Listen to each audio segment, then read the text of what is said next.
Welcome to Houston Sports Talk with your host, Robert Land. Thanks for checking into the best Houston sports podcast, part of the Believe Network. And joining me for some Rockets conversation, back with us is the man known simply as Mitty, one of the premier Rockets analysts on social media, X, wherever you want to find him. He's at Mitty Data on X. Happy holidays, brother. Happy holidays, Robert. Good to be back. Hey, man, I want to spend most of our time looking at fixing this Rockets offense, and there's some fixing to do here. The Warriors and Thunder NBA Cup games, that was ugly, uglier than usual. We know where we are with VanVleet and Jalen. Their shooting issues. Not sure much can be done to improve the two of them. But what do you make of the LP problems, his issues finishing around the basket? Is this about him, do you think, not having the legs with how much harder he's playing on defense? And just for context, for those who don't realize it, his field goal percentage inside 5 feet right now is 10%, 10% lower than it was last year. What do you think? It's probably a couple of things. So it's not necessarily just, he's missing shots. There's a lot of bunnies that he's missing, open shots that he's missing. But the scouting report on the Houston Rockets, and specifically Alperen Sengun, has been out for 2 years now. And the game plan is just pack the paint. Teams are just going into the paint and just putting their defense there and daring us to beat them shooting, because we're 30th in effective field goal percentage at this rate. If you ask me, that's one of the worst offenses you could have. You want to be an efficient offense. You don't necessarily just want to be really good at offensive rebounding. If you are, you're probably missing a lot of shots. So they're packing the paint on him, which also hinders his efficiency, but also hinders people like Jalen and Ahmed. But also he's got to work on being able to stay a little bit more consistent, especially with the mid-range. He needs to extend his range a little bit, I think. He's being a little bit timid, but what he's doing is he collapses the D around him and he passes out, and he's looking to be more of a facilitator. And one thing that I do want him to do is empty the clip, because if you are going to be a star, if you want to be that guy, you have to just, I'd rather go into a game or ending a game saying, I wish Fred shot more shots, instead of saying, why did Fred shoot so many shots? Why did Jalen shoot so many shots? Because we don't usually see that. We live and die with Fred and Jalen, but I'd want to live and die with Alpi, and I don't think we have that yet. But I do think it's going to get better. I think the legs on defense is a big deal. But if you want to be a good player, you have to be good defensively and offensively. So I won't take that as an excuse. I just think he's missing bunnies, and I think he just has to work on being able to finish with that attention around him. Yeah, it's partly just growing pains as far as I'm concerned. And the big thing is he's just gotten so great at defense, and you hope the other stuff is going to, and you feel like it's going to come around because you know what you've seen before in the past. And these are shots that he was making. I mean, these are not shots that he was missing previously. These are shots I believe that he was making, and it's not just the more attention. And I do want to credit the defense around the NBA. I just feel like it's gotten better. It's gotten more difficult because they've changed the rules. They're allowing more stuff as far as physical contact. So I think that might be playing a role in Sengun around the basket and what they're giving the other teams. And the other thing is I love the fact that Ime has just said, hey, look, you have to not play like a Euro. You can't look for the foul. You can't raise your hands after every time. I want these guys to know that, you're going to have to play through that stuff. The second thing I want to ask you about is if you have a higher percentage shooter taking more shots instead of Jalen and VanVleet, that's one way to improve the shooting, Mitty. Is it time for the Rockets to find ways to get Jabari more shots, especially when you consider in his last 11 games, Mitty, he's shooting 46% from the field and 43% from three? Jabari absolutely needs more shots, and he's one of the people that I do think need more shots. Reed Shepherd, comparatively and relatively to the other rookies around the NBA, has been disappointing, but that doesn't necessarily mean that he's been given enough bandwidth on the team. I do think Reed Shepherd does need more shots, and I do think Aaron Holiday needs more shots as well as Jabari. On clean the glass, lineups with Aaron Holiday in it are in the 100th percentile. And the offense is much better for whatever reason. They're getting more shots up and they're hitting their threes. Those three, I think, need more shots. Aaron Holiday, Reed Shepherd, and Jabari Smith Jr. Dylan is he's a decent shooter, but he's not the guy that you rely on to hit all his shots and then get the Rockets offense going. You rely on your pure shooters that are that's what they do. This is what they have done their entire career, and the most consistent ones. That you go to Jabari, you go to Aaron Holiday, and Reed Shepherd. But he's a rookie, but You give him that bandwidth, and you need to trust him a little bit. And they have been. I've seen rotations with specifically with their pairing Reed Shepherd with Alpi, and see if that 2-man game can work. The lineups with Reed Shepherd are pretty good as well. It's not as good as Aaron Holiday, but it's good. Are you surprised that we haven't seen more Sengun Jabari screen action where, Jabari tries to come off of that screen with Sengun? Are you surprised we haven't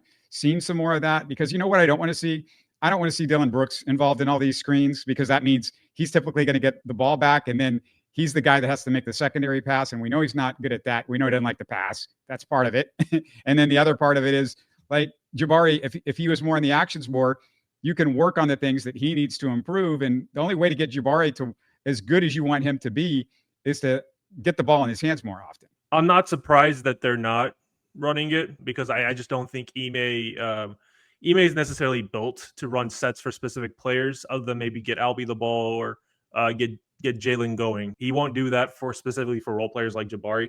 But I'm not saying that they shouldn't. Like, they absolutely should get Jabari the ball, and they should actually have sets for him. Ime does need to include Jabari in specific, in whatever, in kickouts, have him in key possessions. From what I've seen when he was with Silas, and don't get me wrong, I'm not giving Silas's offense credit here, but Jabari was actually, there was a lot of movement sets with Jabari there. On movement shots, Jabari's was pretty good from what I remember. Yeah. And here's something that might surprise some people. And I brought this up last week on my show with Steven. Prior to this past week, the numbers showed Jalen Green much better with Steven Adams on the floor. And these numbers are really eye-opening. He's shooting 15% better from 45% from three compared to 30% without Steven Adams in the game. 45% with Steven Adams in the game, 30% without Steven Adams. Small sample size, but if Adams' ankle injury isn't major going forward, the ankle injury that he suffered during the semifinal of the Cup, Jalen needs to play in more bench units with Steven Adams, Mitty. And I've said since April that I would like to see Amen start. He needs to start. He's the future starter. And as you might know, the Rockets' two-man combo of Sengun and Amen have a 113 offensive rating. Let me repeat that, because the Rockets' offensive rating is not that good, anywhere close to that. A 113 offensive rating and a 16.3. That's a plus 16.3 net rating with those two. So, that's my solution. Udoka don't want to hear it. He's like, well, we've got this 5-man that works, and it's working, and it's working. And no, it's not working. It's not working optimally because your offense stinks.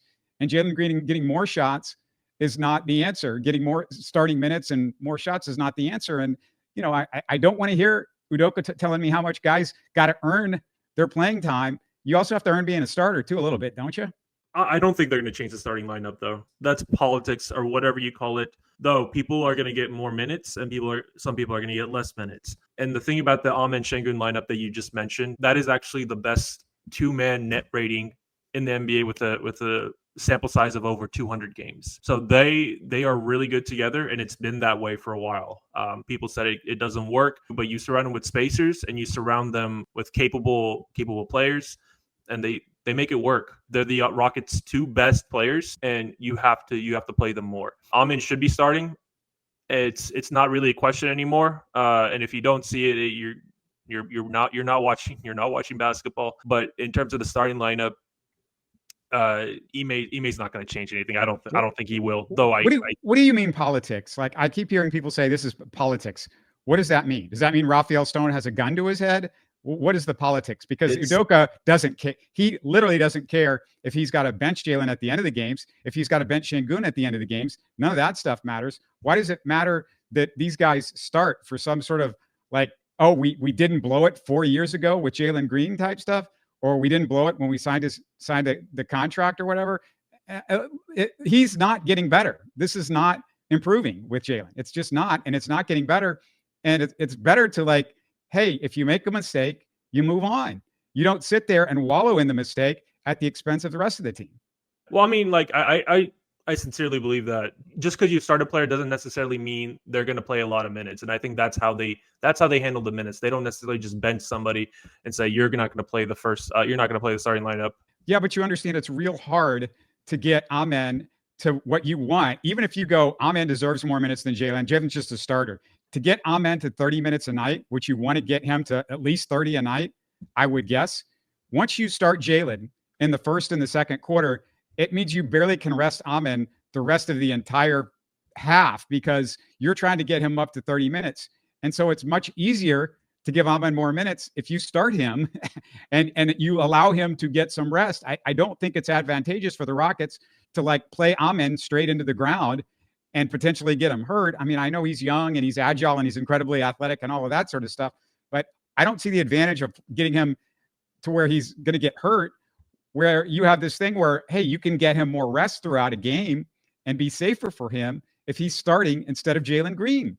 And look, if Jalen Green's better than Amen on a certain night, Udoka could still go with the same philosophy. Then he could have Jalen play at the end of the game. If Jalen earns his way back into the starting lineup, that's fair too. Like you can earn your way back into the starting lineup. This is not set in stone by Moses on Mount Sinai here. This is like you could change the lineup and see how it works for a couple of weeks and see if there's anything different from an overall shooting percentage or offensively. We know Amen's going to be better defensively, FYI. That's not like an issue. So that's my point. Yeah. What Ime's been doing he's been sitting Jalen and Sengun at like pretty much like 6 minutes and then he does quick subs, so people get into their rotation much quicker, and therefore you don't have to play Amen these crazy minutes. I think for whatever reason, he just loves to play Amen the entire fourth quarter or third quarter, whatever you want to give it. And especially if Sengun's on that game as well, Tari's on or whatever, he'll play a lot of minutes too. During the Warriors game, I think the first Warriors game, I was actually at the game. Tari was on, like he was playing amazing. He got out for maybe 2 minutes and he is dead tired. He does not look like he can play another minute. And then Ime's like, okay, like 2 minutes up, come on, get back in the game. And Tari just looks like he's dead. So Ime relies heavily on his players, and he's going to ride them to death. Whatever is working, he will ride them. But we have to find balance, and he has to find balance. And I think he's going to learn to do that. He's a little stubborn. That's kind of what you want in a coach, to be a little bit stubborn at times and not be reactive. But I think at some point we're gonna get there. Yeah, there is enough sample size from all these guys to really have a good idea at this point. And if I was seeing any sort of upward track from Jalen Green, I would be all in on, hey, let's stick with him a little bit. But this is like, I feel like it's Groundhog Day with Jalen after 4 years. And people say I pick on Jalen. I'm just being real, guys. I'm sorry. I wanted to draft the guy. I love the guy. I was excited to get him. I was very hopeful from what I saw early on. And, you have to like react to what you see. And as a fan or as an analyst, you have to go, okay, this is what's really happening. And you know what, Mitty, I want to get to kind of anything that you think would help the offense. But just real quickly, for all of our viewers and listeners, if you enjoy Houston Sports Talk podcast, tell your friends about us, share our links on your social media. And if there's a Rockets angle you want us to hit, let us know in the YouTube comments and click the like button to support the show. As always, tomorrow, Houston Stresson's Garrett Williams is back talking Texans with us. And Wednesday, Astros analyst, you know him as Astros Future, Jimmy Price, joins me to talk about the Kyle Tucker trade and much more. Don't forget to give us a quick thumbs up. And of course, if you haven't done so, subscribe on YouTube and listen on the go with your favorite podcast app. All right, Mitty, what other ways can you improve the Rockets offense? Do you have some ideas? I'm just going to start going to some stats. I didn't put it on the X timeline because I think I went too hard on Fred and Jalen, but there's a lot of evidence that point to both of them kind of not pulling their weight. And it's not just Jalen, it's Fred. It's Fred too. Like, and I would actually say Fred sometimes is even more costly because what Fred does in the pick and roll with Valpy is he doesn't, when his shot is not falling, he doesn't have anything else. He can give the outlet pass to Alpy, but that's kind of it. Jalen at least can drive in, and there is some kick out ability, and we saw it in the cup. I will take more creative over turnovers. So with Fred and Jalen on, that offense effective field goal percentage is in the 7th percentile, meaning 93% of NBA lineups in the NBA are much better than that lineup in terms of shooting. And it's like, I think 30% from three or something like that. That's those lineups. You take them out. The lineups without Fred and Jalen, guess what? It's in the 100th percentile. Oh my God. It's like we shoot, I think 40 42% from three, and the effective field goal percentage is like 60% or something, which is ridiculous. It's in the 97th percentile, meaning only 3% of lineups in the NBA are better than that lineup in field goal percentage, effective field goal percentage. And I've been saying this. Frank has been saying it. He also had a great video that I watched, and I learned a couple of things as well. It's a backcourt. There's a backcourt issue. You can give Jabari as many shots as you want. You can give Dylan Brooks as many shots as you want, because Dylan Brooks was okay. Jabari was good. You will not have any half court offense with Fred and Jalen, especially if they're both bad, and you won't have any success. Especially during the cup game. That was a playoff game. That was basically a playoff game. Reed didn't play any minutes. Aaron Holiday didn't play any minutes. They should have, but it is what it is. So right now we are at the mercy of those two. I implore Ime Udoka to look into more Aaron Holiday and Reed Shepherd and get them going. Find a way to get them going. Obviously, find a way to get Fred and Jalen back to some sort of normal relevance. But for our backup plan, we have to have a backup plan. We cannot, because it's basically we're at the mercy. If they cannot play basketball, if they cannot shoot, we're done. Jalen, I'll say this about Jalen. The issues with the spacing hurts him too, because he's actually finishing decent around the rim. But if they're packing the paint, Alpe's going to struggle, Amen's going to struggle, and Jalen's going to struggle. And then they're gonna just like OKC did, is they packed the paint, and then we had to beat them from the outside, and we couldn't. They got to figure that out, and they got to get the guards going. They got to get Aaron Holiday and Reed Shepherd more minutes, more shots. Let's figure it out. Obviously, I'm harder on Jalen because they've signed him longer. I don't see them bringing back Fred next year. Maybe I'm wrong, but I definitely can't see them bringing him back as a starter. I would be shocked at that. He's got to come back knowing I'm going to be a bench guy, and that's it. Number two, I'm harder on Jalen because Fred doesn't turn the ball over like Jalen does, which is part of offense too. And he doesn't play as bad at defense as Jalen. Not that Jalen's terrible anymore, but he's still not great. Whereas I think Fred's a really good defensive player overall, just communication wise, but also just his switchability and what he can do on different guys and all of that sort of stuff. I want to throw something else at you, Mitty. And, I'm a believer in making a midseason trade for a creator and shooter. My concern really is that Udoka is not going to come up with some new game plan after watching him for a year and a half offensively. So how do you get better? And a movement shooter isn't my big concern. I know a lot of people want that particular type of guy because I don't believe this coaching staff and their ability to unlock a movement shooter. So I'm not looking also at a superstar trade. That deal won't happen before this summer, but I wouldn't be afraid to give away one of the lesser value first round picks to grab a good offensive weapon. And I get it. That's part of your kitty for the superstar, but I would be willing to do that. The Nets, Cam Thomas is too much of a ball stopper for my taste. I've heard his name being bandied around. No, thank you on him. Cam Johnson, more of a shooter than a creator. Ime would like his defense, but he's not exactly what I'm looking for. So this is what I've come to, Mitty, and let me see what you think. The two names I keep going back to are Colin Sexton and Anthony Simons with Portland. Both of them are contracts that expire next year, which is ideal for the timeline of Jabari and Tari and their extensions. And those two guys can shoot the ball. They can create their own shot. Simons has a reputation of not being a good defensive player, but he's 6'3" with a 6'9" wingspan. And I have the confidence that if Udoka can turn Jalen Green into a mediocre defender, he can turn Simons into a good enough defender. And this defense is good enough around it that you can have those guys that aren't the greatest defenders out there. And I don't think Sexton or Simons would cost you an arm and a leg. And perhaps with the first round pick attached to the Anthony Simons deal, you can have them also give you Robert Williams, Time Lord, as a backup big in case you need his style of defense as opposed to Jabari or Steven Adams, which is what they're running right now. How do you feel about that? I like one of them, and I don't like one of them. The one of them that Ime doesn't like is Anthony Simons for sure, and I don't really necessarily like. So Anthony Simons has been, at best, very meh. Like he's not really that great of a 3-point shooter. He got hot against us, and he won that game. But most games, he's not playing that well. He's very inefficient, and his defense is very questionable. I get that Ime can make people into better defenders than they usually are. But I think that if we're going to go the route of Anthony Simons, he would rather just play more Reed Shepherd or Aaron Holiday because they're the same size. And I don't think Anthony Simons is anything special because he's like shooting 32% from three. Well, I just want to point out, yes, Anthony Simons this year, if you just looked at his numbers this year, 32.9% from three, 41% from the field. He's gotten off to a terrible start. I don't know why.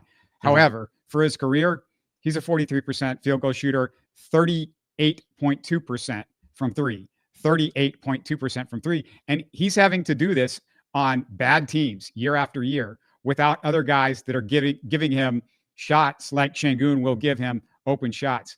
As a standstill shooter with open shots, as opposed to Fred and Jalen that can't make those shots, I believe he can make those shots. He's 25. He's in the heart of his career. And, worst case scenario, he walks away at the end of next year. But I feel like, just having somebody that can go to the basket and do some of that, and he's not a terrible assist guy either.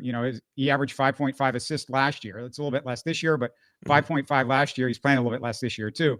So, he's a shot creator, and he's a good standstill 3-point shooter. I mean, I get it. If you look at this year's numbers, Mitty, it's not good, but I just think he got off to, and he started to heat up a little bit recently when I've been looking at some of his box scores. I wouldn't mind him. Like if we took a flyer on him, I wouldn't mind it. And I definitely would welcome the possibility from him. And but from what I've seen this season, obviously it doesn't look that great, but his career he's been shooting 38%. That's pretty good. But one player that I'm actually a little bit more interested in is definitely Colin Sexton. He's shooting 41% from three. Not only that, he's ranking kind of high on my pull-up 3-point score, which is 93rd percentile in terms of pull-up shooting. He's not necessarily the best catch-and-shoot guy. I want somebody that's going to go and create for himself and for others. I don't have the assist in front of me for Colin Sexton, but he does have some low IQ tendencies, especially under Will Hardy. Will Hardy might have shaped him up a little bit, and I think he may can actually play him well. But I would be very interested in Colin Sexton. That is one candidate, though. I'm going to definitely take a closer look. But I'm just going to say this: we need something at the trade deadline, and I actually would love Cam Johnson. Cam Johnson would be an amazing piece on this team. Though you are right, we need a backcourt perimeter creator, not necessarily just a shooter, but a creator who can shoot. So the other thing about Cam is that contract goes out a ways and it's more expensive. As well. So that's something I factor in with any deal. A lot of people like to make trades in a vacuum. Well, let's go get Zach LaVine. He's available, blah, blah, blah. Yeah, Zach LaVine is also injury prone, and he's going to be making Fred VanVleet money the next 2 years. And I get it. He's a really good player when he's on, and offensively he's fantastic. But are you willing to take a chance on a guy that gets injured a lot, and he could prevent you from signing Tari or Jabari or something like that in a couple of years? So that's part of the equation. One last thing I want to hit with you, which is Sengun's improved defense. And Mitty, I don't feel like it's quite understood by even some of the more knowledgeable national NBA analysts. I know the Rockets fans know what's going on, but are there any numbers that stick out for you? Because I'm going to give you a couple that I love. Number one, with a minimum of 2,000 minutes, he's number 2 in the NBA in defensive rating. Amen is number 3, by the way. So Sengun is the highest ranked center on defense, according to defensive rating, whatever you think that's worth. Number 2 is steal percentage, just 0.1% behind Wemby. So, he's pretty good at steals as well. Number 3, we know the rebounding has gone up. It's 2 more rebounds per 36. Those are the numbers that really jumped out for me. What's caught your eye with Sengun's defense? No, those are great numbers. Except one thing I'll say that I don't look at defensive rating around the league because it changes per team. You might have Giannis as an amazing defender, like he's probably one of the best. But if his team is not performing up to par, his defensive rating will obviously not that great of a defender on like the number 1 defense, like Oklahoma Thunder, like Lou Dort or someone else might have like a better defensive rating, even though Giannis is obviously a better defender. And I should also point out, just so people understand this, that was 2,000 minutes. So that discounts Chet Holmgren, who's been injured. It discounts Hartenstein, who hasn't played as many minutes. Those 2 guys, I grant anybody that want to say that they're better than Sengun. Yes, those 2 guys are better defensive players than Sengun. But Sengun's been on the court, and it's 2,000 minutes, and it's the old being in class every day is a part of the grade. So that's why I gave him that. I mean, for defensive rating, I like to look at on-off. I think that's probably the best way. But I mean, every lineup that you put him in, the defensive rating goes up with him in versus out. And whatever it is, him, Amen, and Tari, they have whatever you can say about them. They have good defensive chemistry. Automatically, when Sengun walls up, the opposing guard or center, whoever is trying to score on him, keeps him at bay, keeps his hands up, jumps with them. Amen and Tari instantly collapse, and they get steals, they get blocks, and they get a possession for themselves. So there's a lot of things like that. But let me go to the stats. When Sengun is on the court, opponents shoot about less than 60% from the field, which is extremely high. The guy from F5 did this, the F5 Substack. That's one of the best in the NBA. So his opponent rim percentage has gone up, which means it's gotten worse over a course of a couple games. But he's defending about 99. He's in the 99th percentile in opponent rim attempts per game. So he's constantly being people are trying to attack him, and yet Alpie's doing a good job of standing still and holding his ground. He's around the 74th percentile in the NBA, and he ranks above a lot of good centers in rim protection numbers. But other than that, there's other defensive metrics that you can take a look at as well. In terms of steals per game, he's in the 85th percentile. He's averaging 1.2. Blocks per game, 91st percentile, averaging 1 per game. Stocks in total, 92 percentile. Deflections per game, he's averaging 2.8. That is in the 95th percentile. Yeah, steal percentage, I think you were saying, he's in the 70th percentile at 1.8. Block percent, 1.6%, 80th percentile. I mean, I could just keep going. And then charges per 75, he's in the 85th percentile. So he gets a lot of charges as well. And he's a very high IQ player. Say what you want about Alpi, he's a cone, he's whatever. At this point, it's very obvious that he's a decent defender. He's not a terrible defender as people used to make him out to be. And he was bad in his rookie and sophomore year, but he's gotten much better. So, and that's going to continue as his body develops and he gets older and he learns how to play defense even more, and he gets the conditioning under him. He's going to be even better defender and a better offensive player.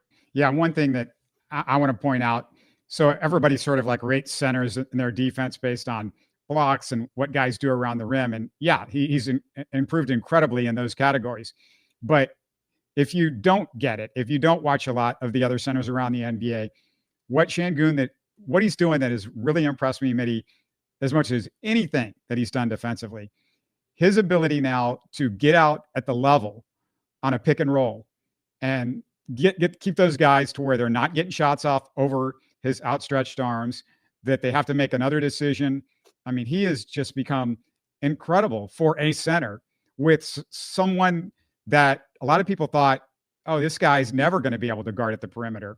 And I would say he's not just good. I think he's becoming great as a center that defends at the perimeter. I mean, Brook Lopez, I don't know if he would have given you that if he came to the Rockets. He was more of the drop center. It's not as much in his repertoire to do something like that. Now, maybe Udoka could have gotten him to that point as well, but he's older and Sengun's younger and can handle that kind of physical movement, and adding that strength that he added in this offseason is part of it, I'm sure. And, for everybody out there that is nonstop criticizing Dillon Brooks, and he's got his flaws and he's got his issues, but Dillon Brooks is one of the best defensive players in the NBA, should be in all NBA defensive conversation by the end of this season. Much better than he was last year. Last year, the injury, I think, that he suffered sort of towards the end of the first half really hurt his defense, and he was never quite the same. And I don't even think he was as good last year as he was this year at the beginning of last year, as good as he was.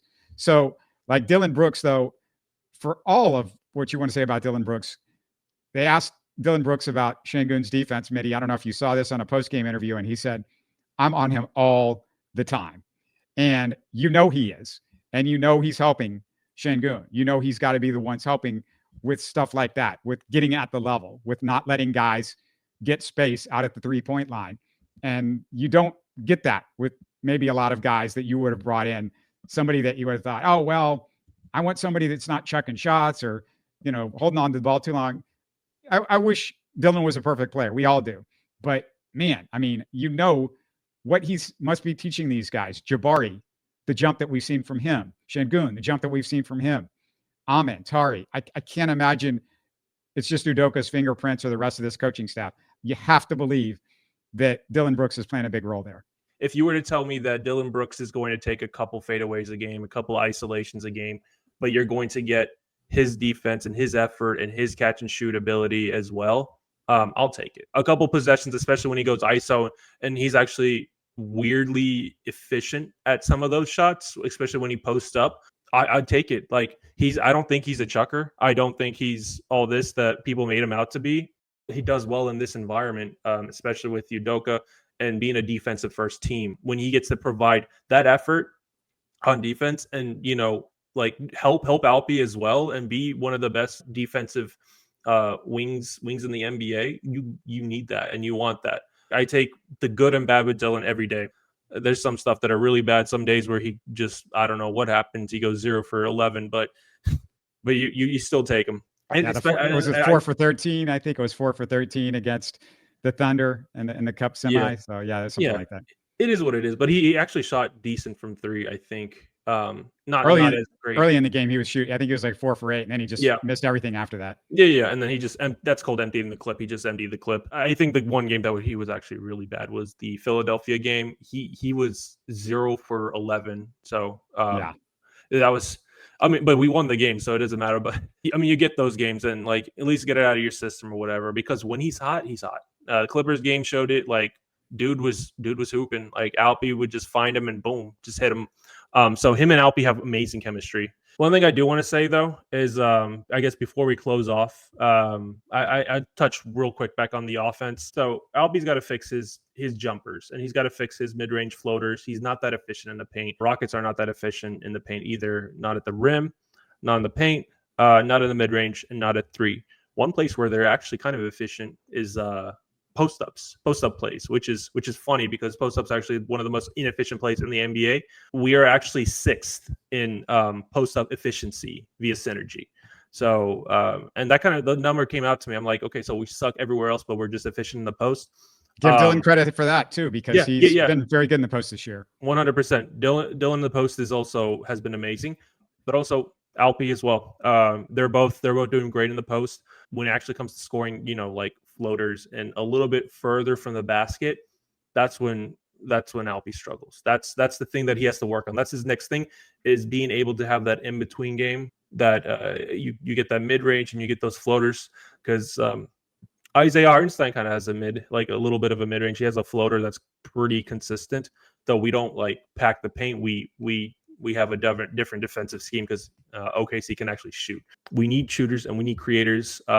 Once we can start shooting, that's when this offense opens up, and then you're going to see men get more efficient and much more deadlier. Given how bad Jalen has been in terms of shooting, he's going to be better in terms of finishing around the paint because it's not going to get as clogged anymore because people are going to stop like packing the paint. And Jalen's going to find a little bit of space to actually move through and find that shot, and also he's going to get better too. He'll find space if they respect the fact that he can find the open guy, because that's one of his other issues is he drives and he tries to go up against 2 guys. Well, if he's going up against 2 guys, somebody's not guarding somebody's open, and Jalen's got to do a better job of finding that guy. That's true too. So there's a lot of stuff to watch out for, but I do think there will be this time around February where we just click.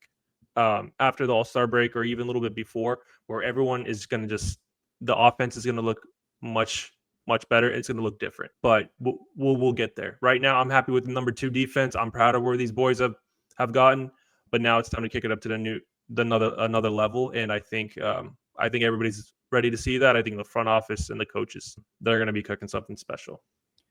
Yeah, and I think when the year started, you would have said, "Hey, we just want to get in the playoffs." Now it's like, let's be a team that's respectable in the first round because we can score the ball and it doesn't become a tractor pull. And, you hope the Rockets can somehow get hot for 4 games. It's very hot to get hot 4 out of 7 games offensively, because this is what it's going to look like in the playoffs. Obviously, Oklahoma City is the best by far defense that you're going to play. But, Golden State isn't like this incredible defense, and they were able to do a lot of stuff against the Rockets in the semi. So let's see what happens with that. If you want some more great information, centersculture.com. That's Mitty's website. Go check out all of the stuff that he has there. There's a free version of it, Mitty, and then there's, you could pay a little bit extra for some more information, right? Well, not yet. So that's coming out, and I will have that information out soon. Right now, it is completely free for everybody, but there is new stuff in the works. So looking forward to that, man. Thanks again for coming on. Always love talking to you, and go Rockets. Go Rockets. See you guys.